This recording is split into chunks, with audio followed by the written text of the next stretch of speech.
Well, welcome. I am happy to be here with the lovely Sarah Neary, who is joining us from London today. And Sarah, I'm just going to share a little bit of what you told me about your background, and then you can feel free to fill in anything if you feel like you want to. Otherwise, I'll give just a little background, and then we'll dive into your questions for today. Okay. So Sarah mentioned that last summer she and her boyfriend of about 2 years had broken up. And you also mentioned that in the past, you might have had relationships kind of lined up before you ended one. You sort of knew who was coming next.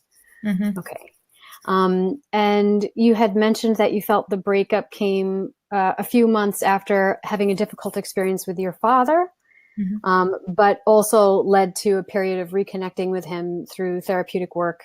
And also working with some family of origin trauma that had been in your past. Yeah. You mentioned that it seemed like you felt like the most recent partner had more avoidant qualities. Would you say that's correct? Yeah. Definitely. Okay. And this wasn't the first relationship in which you kind of identified that as being the case. Yeah. I've only found out, I found out about attachment theory in the last year. So it's been particularly significant with this latest relationship. But as I've thought about it more and gone through the process, I've kind of identified similarities in previous relationships and previous partners. So, yeah. Okay. And so Sarah actually has some pretty great questions that I know that I've heard from other people who've experienced similar things. And that is that, how do I identify a partner that is good for me?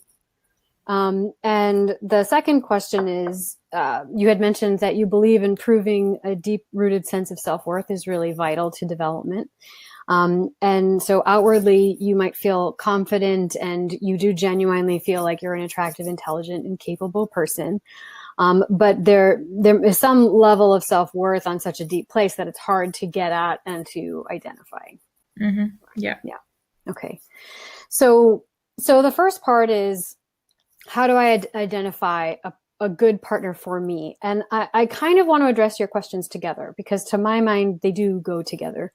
And it's almost, you touched upon that yourself. And, you were saying, I believe in proving my deep rooted self-worth.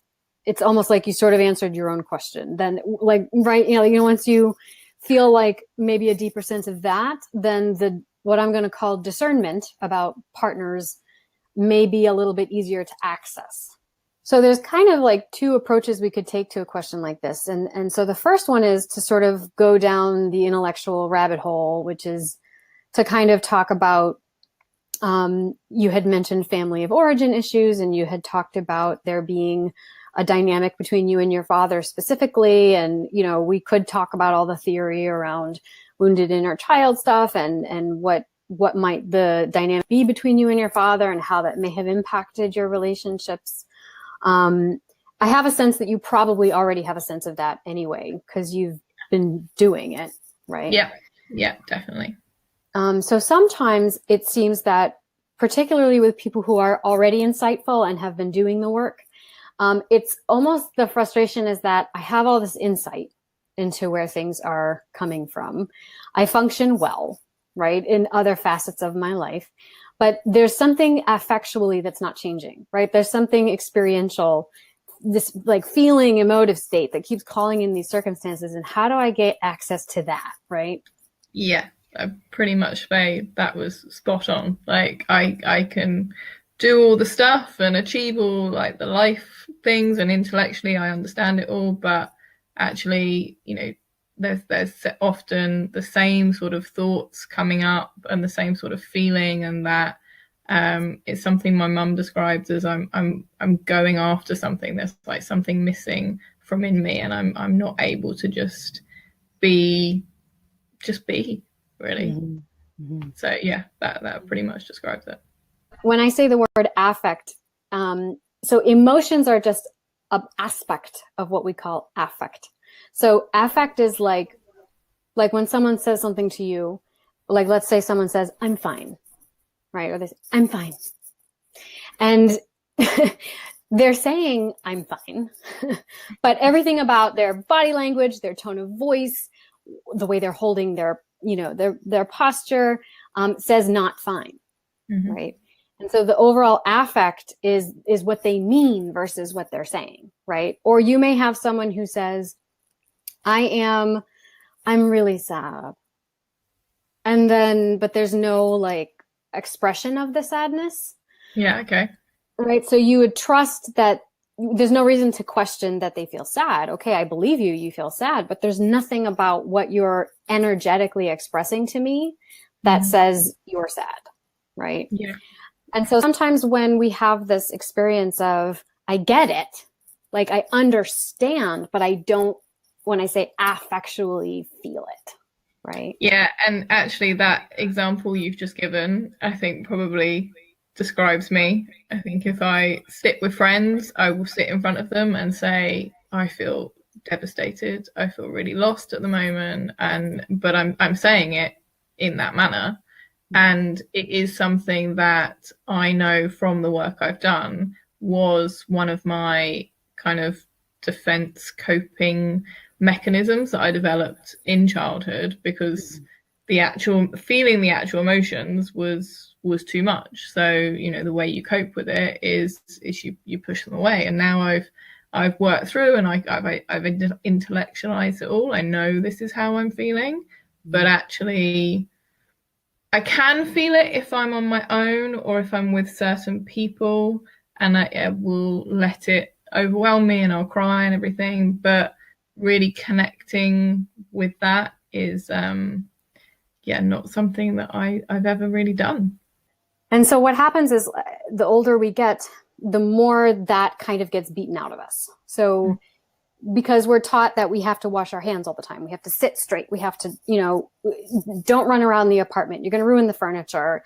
Like there's lots of things that we are told in how to like organize ourselves physically, which extends to emotionally, then cognitively, then socially, to accommodate our external states, right? Someone else's feelings, the rules of the school, like the this, the that.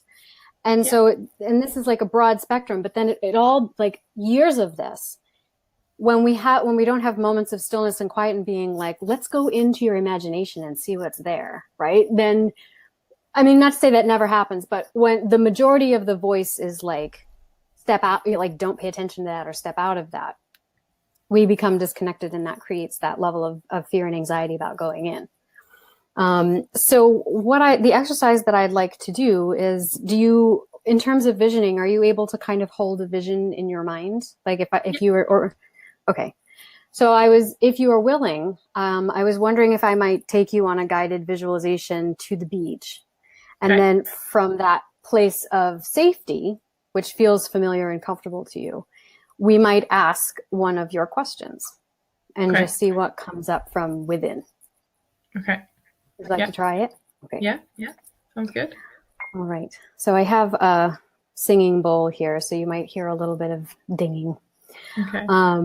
So I would invite you just to close your eyes and find that comfortable spot. Yeah. And just turn your attention inwards, focusing on the breath. Without any need to change it, just witnessing the way the oxygen fills your lungs and the way you are releasing it.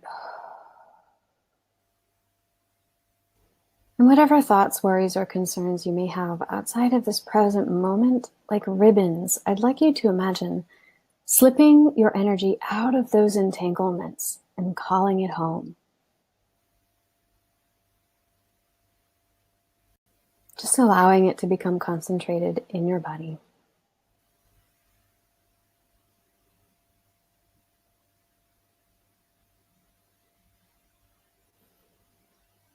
And for the purposes of today's practice, we are going to invite that energy to go to where your safe place is inside your body.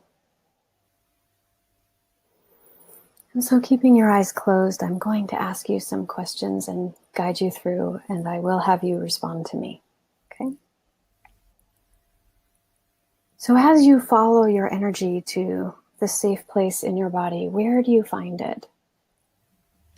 In my heart. In your heart, okay. And in this safe place, there will be a place where you find it more comfortable to sit, kind of a spot where you might like to situate yourself. And so I invite you to just find that spot right now. And so where are you seated now in your safe space?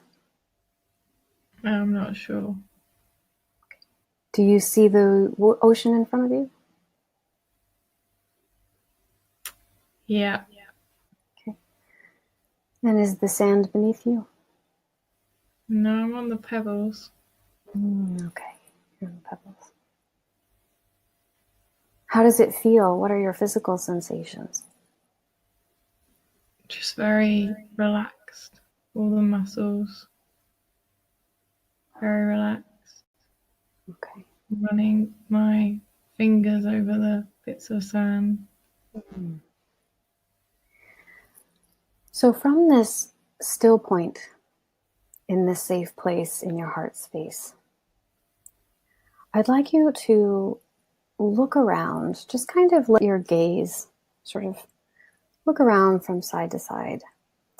And there will be some kind of gift that is in this place for you, some kind of offering that has been intentionally put here so that you may find it in this moment. And so just allow yourself to look out and to locate that now. You will know it when you see it. And has anything revealed itself to you? And I think there's someone like close to me, maybe behind me, like behind my left shoulder. But I'm not fully turning around. How does their presence feel to you?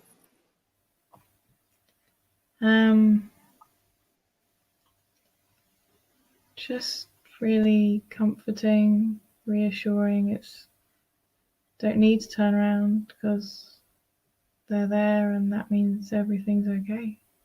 They're sort of like a white light. So I would just invite you to be with that sensation, with that witnessing for a moment. And I'm going to play the bowl to allow you to kind of be in that experience and just to take it in for now. The sense of stillness. Okay?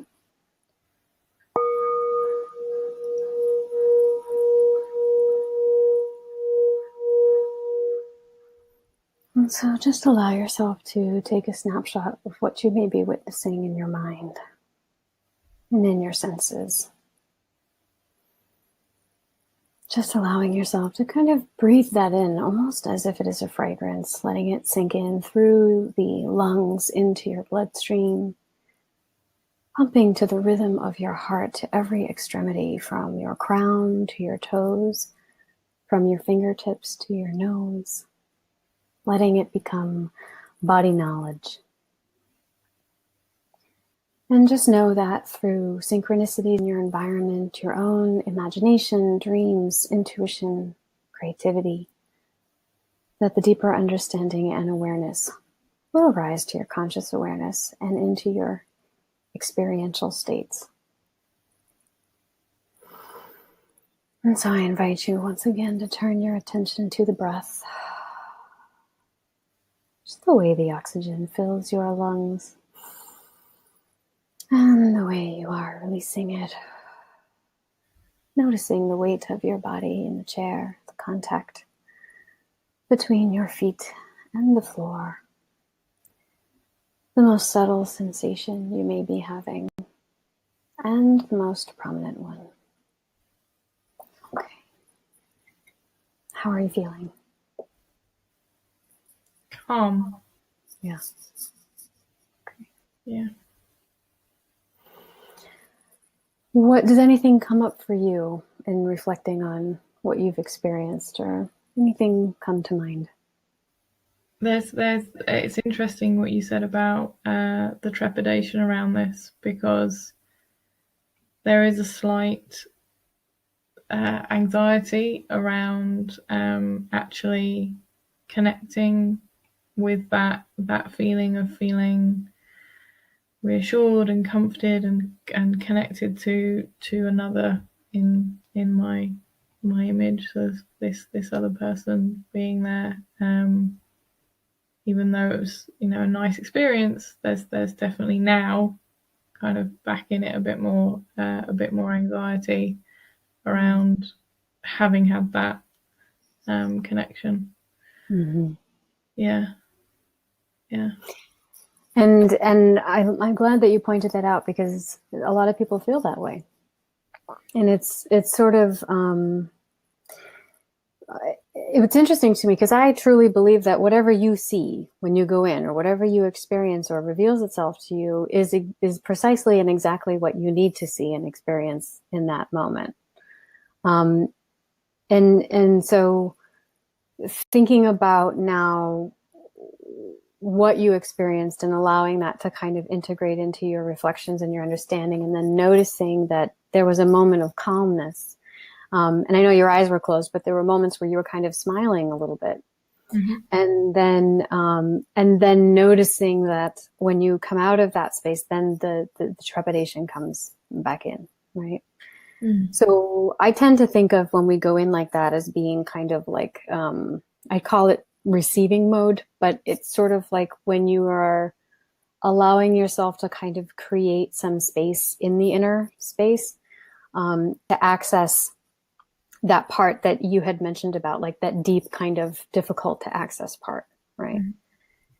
And so sometimes, so the thing that we kind of witness is that you had a pleasurable experience, and then there's like almost the fear of losing the connection to the pleasurable experience, right? Mm-hmm. Mm-hmm. Or that the pleasurable experience isn't controllable, and because it's not controllable, then it's almost like window shopping, right? Yeah, yeah, So it's kind of like, it's a practice, it's a muscle that, you know, you, over the more you do it, the more that trepidation kind of becomes a bit more quelled, and yeah, you start to feel as if like what you're identifying with is less your thoughts about it, right? And more that feeling of being on the beach and having the guide or the support with you, right? mm. But well, thank you so much, Sarah. I really appreciate you being here. Thank you very much. Thank you. Nice to speak to you.